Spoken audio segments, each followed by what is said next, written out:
It's the first time I've ever done something like this in an LSO concert.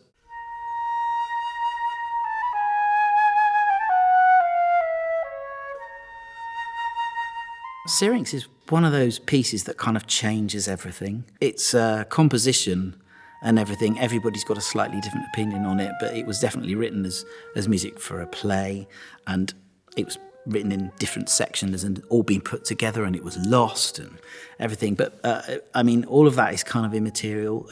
What's extraordinary about it is when you think of all the other music that was being written at the time. I mean, this piece is over 100 years old, and yet it still sounds contemporary. I mean, every now and again, when people are asked to play a piece of contemporary music, they'll play Syrinx, which is ridiculous, really. But, I mean, the opening 4 bars, for example, it's so chromatic. I think it's got almost every single note of the chromatic scale. I think maybe there's 2 that aren't in it or something like that. That's just in the first 4 bars. And then it goes around, it really creates an atmosphere.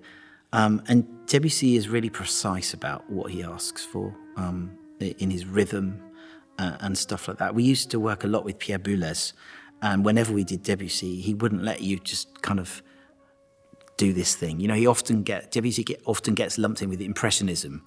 I kind of understand why, but when you look at his scores, they're so precise. There's nothing impressionistic about the way they look and what he asks for. Maybe the effect is, but it's very precise. It basically just changed everything. That and also his Prélude de l'après-midi Symphony. Again, it sets you somewhere else and doesn't sound like anything else. I think when it was written, it sounded like music of the future, and to some extent, it still does. I had the same copy of Syrinx for years, and it's got the writing of my first flute teacher on it, and my second flute teacher, and my third flute teacher, and everybody said slightly different things. And when this came up in the programme, I bought a new copy, because sometimes you just need to look at things anew and not bring all the baggage from somebody saying something. It's not that what they said was wrong at all, but I kind of needed to look at it. It's one of those pieces you do occasionally play. I've played it a lot, but I haven't played it that much. Not as much as you would think, because it's so well known. I mean, it's a piece that's been played by all sorts of other instruments as well. You know, that's usually the sign of a good piece, when everybody wants to have a piece of it.